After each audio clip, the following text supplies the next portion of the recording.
धन्यवाद सभापति जी। मणिपुर देश का अभिन्न अंग है, वहां महिलाओं एवं बच्चों की सुरक्षा सुनिश्चित की जाए। यह केवल एक राज्य का नहीं बल्कि यह मुद्दा देश की अस्मिता और गरिमा से जुड़ा हुआ है।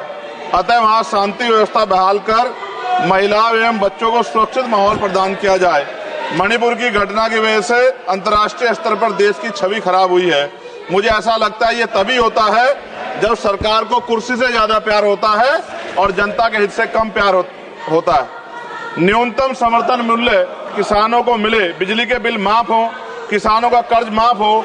सरकार को समझना होगा कि किसान मजबूत होगा तभी देश की अर्थव्यवस्था मजबूत होगी।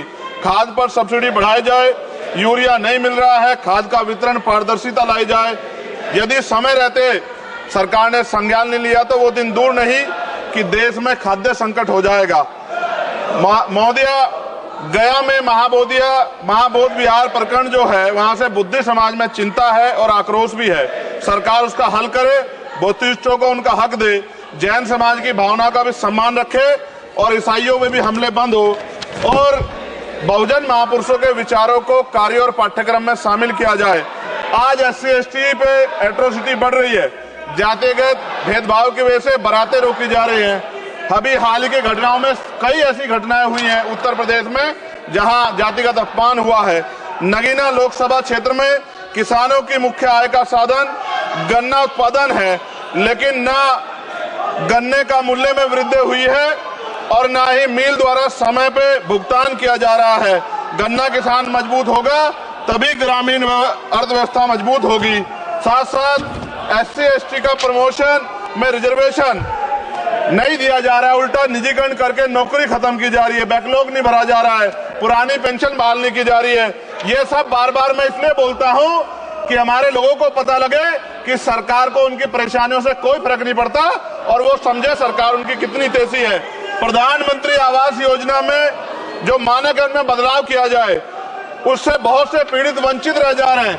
कई बार ऐसा होता है और मैंने ये देखा अपनी आंखों से, किसी ने बरसात से बचने के लिए ईंटें लगा दी हैं, उनको मानक से बाहर कर दिया जाता है। इस वजह से वो परिवार इस सुविधा का लाभ नहीं ले पा रहे। खत्म करूंगा मैं।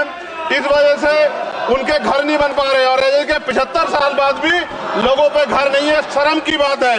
नगीना लोकसभा क्षेत्र में केंद्रीय विद्यालय खोले जाएं और जो पहले से संचालित केंद्रीय विद्यालय हैं उनमें किताबों से लेकर सभी आवश्यक एवं पर्याप्त सुविधाएं सुनिश्चित की जाएं ताकि क्षेत्र के बच्चों को गुणवत्तापूर्ण शिक्षा प्राप्त हो। और अंत में मैं खत्म करते हुए कहना चाहता हूं, अभी ईद का त्योहार आ रहा है, हम भी ये देखेंगे और देश भी ये देखेगा कि सरकार उनको कितनी मदद करा के उस आयोजन को, उस त्योहार को मनवाने में मदद करेगी, जैसे अन्य धर्मों को लगातार मदद कर रही है, क्योंकि भारत एक धर्मनिरपेक्ष राष्ट्र है। मोदी जी, खत्म कर रहा हूँ, खत्म करिए तो आवाज का हाल देख लो आप। क्या करिए, कंप्लीट करिए प्लीज। भारत एक धर्मनिरपेक्ष राष्ट्र है, लेकिन मैं ऐसा समझता हूँ जिनकी सरकार है उन्हीं की बात होगी।